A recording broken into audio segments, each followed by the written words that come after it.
Hello, welcome to Honey of Knowledge. In this video, I will tell you about how I approach competitive exams, how I have tried to understand the dynamics of those exams, and how you should also plan your preparations accordingly. I'm not saying I have the best approach, but I'm just trying to share my experience of preparing for various entrance examinations. So, which are the exams which I have prepared for? IIT JEE. In my days, IIT JEE was a different exam. This was only meant for the IITs and ISM Dhanbad and ITBHU. Now, both of these colleges are also IITs. And there was an exam called AIEEE.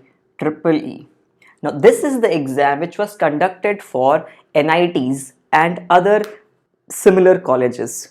So, this is kind of your JEE mains and this is kind of your JEE advanced. But the catch here was this IIT JEE was of two stages. One was your screening, the other was your mains. That mains was your for people who have qualified the screening exams. But I did not give the IIT JEE screening exam because in my year IIT JEE changed the pattern. It made the two mode exams, screening and mains, into just one exam. I mean, the exam was divided into paper 1 and paper 2. So earlier what used to happen was that screening was an objective paper and mains was a subjective paper. So from my year what happened was IIT JEE started everything objective. So we did not have any subjective component. So IIT JEE was paper 1 and paper 2. Both of them are of objective nature. So this was only meant for the IITs. For the AIEEE, we just had an objective exam. You can think of AIEEE as your JEE mains. Now AIEEE and IIT JEE were independent exams in my year.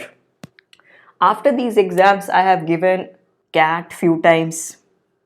I have also given PGDBA entrance, or rather I have appeared for PGDBA entrance. Then your ISI MSQE, then your DSC, then IGIDR, and I have also given the JNU entrance.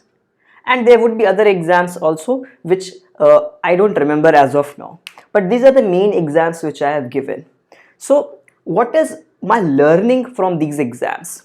The learning which I can distill from this for you guys is that you need to first understand the syllabus.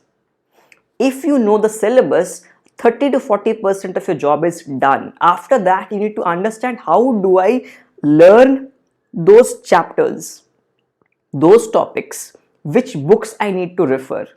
So once you know which books you need to refer, then you can channel your preparation.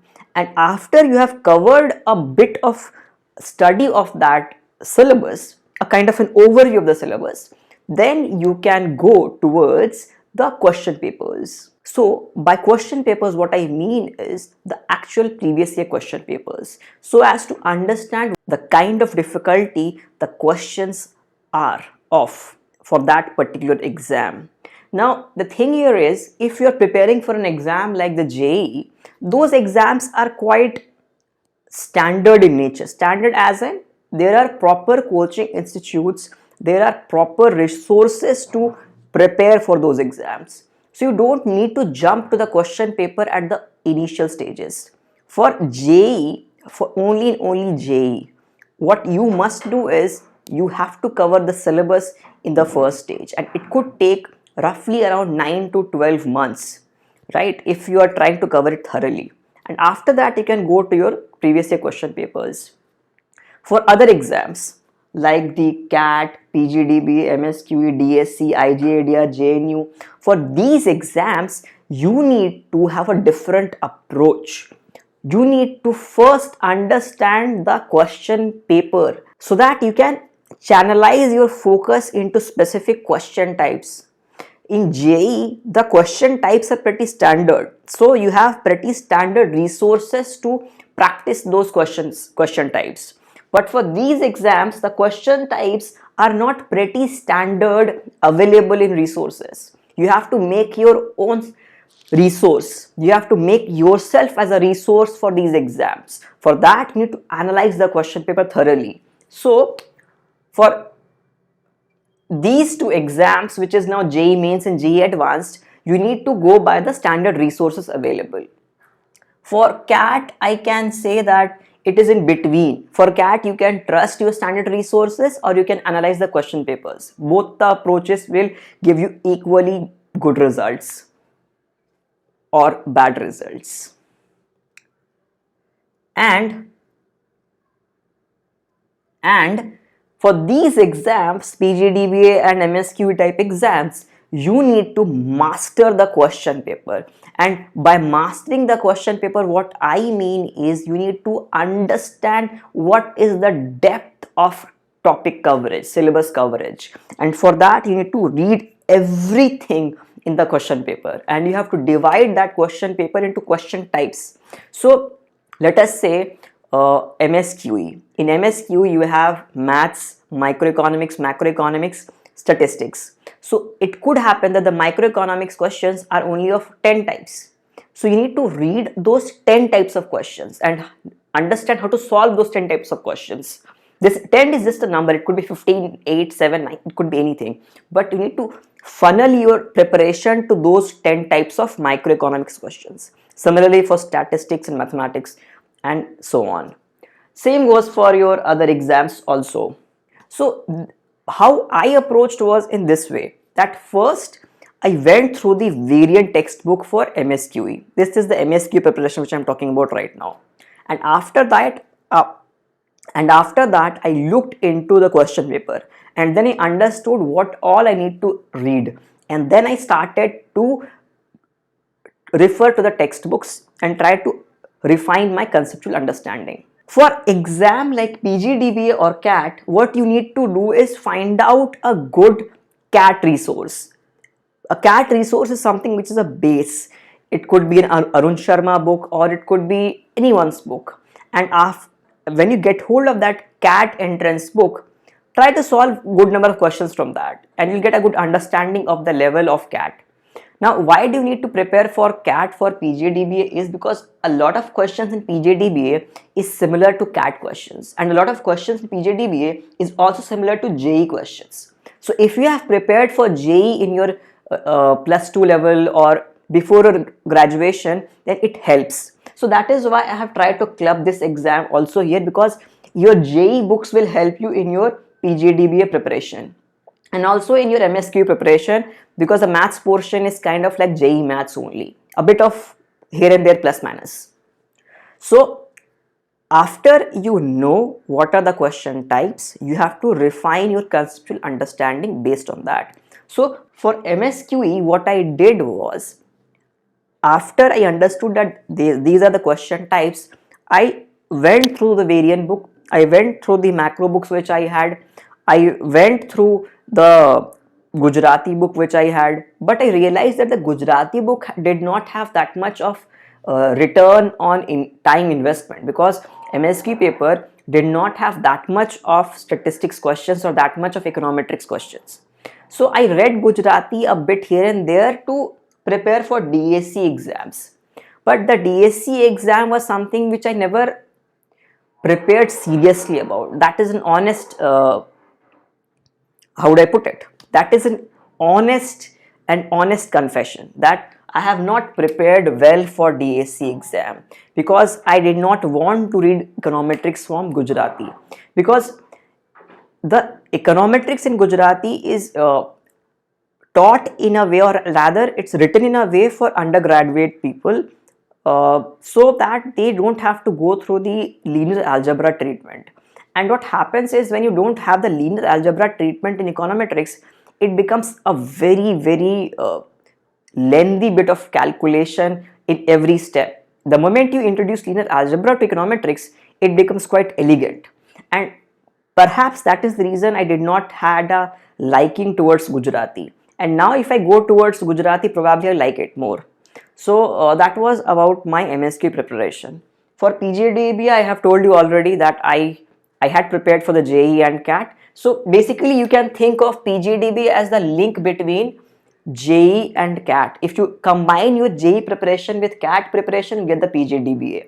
And once you prepare for PGDBA, your MSQ preparation becomes easier because the maths of PGDBA is almost the same as the maths of MSQE. And once you prepare for MSQE, DSC, JNU, IGIDR are almost prepared 90%. For DSC, you just need to prepare a bit of econometrics and I guess a lot.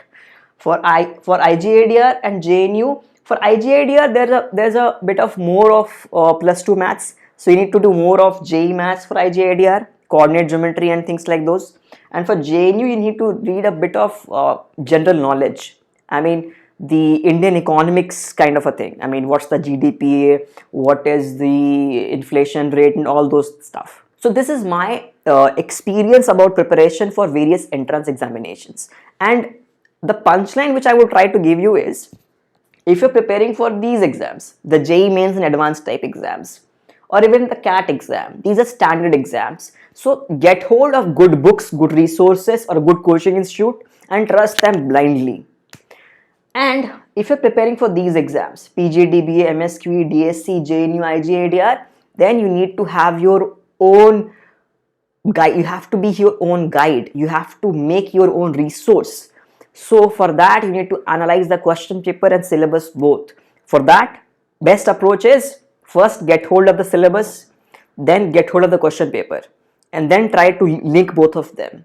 And if you need to know more about these exams, I have also, oh yes, I forgot. I have also given the CMI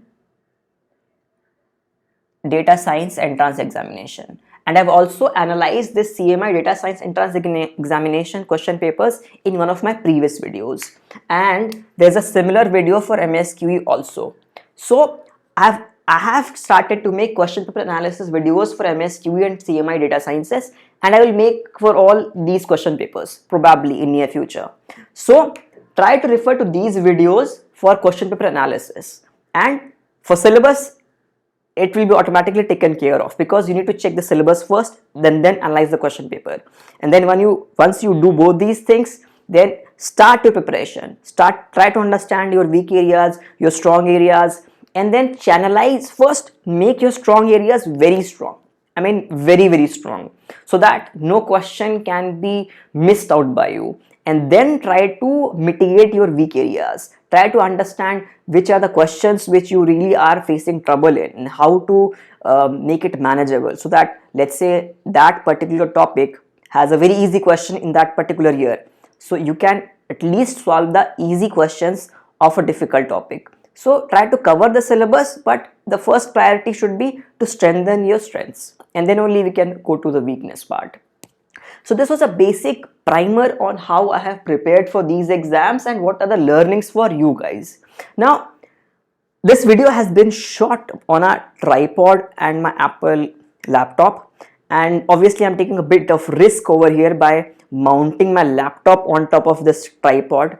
Now, thanks to my wife that I have been gifted this tripod so that I can use it for video making. So in future you will be getting more quality content in this channel, and I'm very sorry that I have not been updating my updating my YouTube channel on a regular basis, but henceforth going forward I would be updating this channel quite regularly.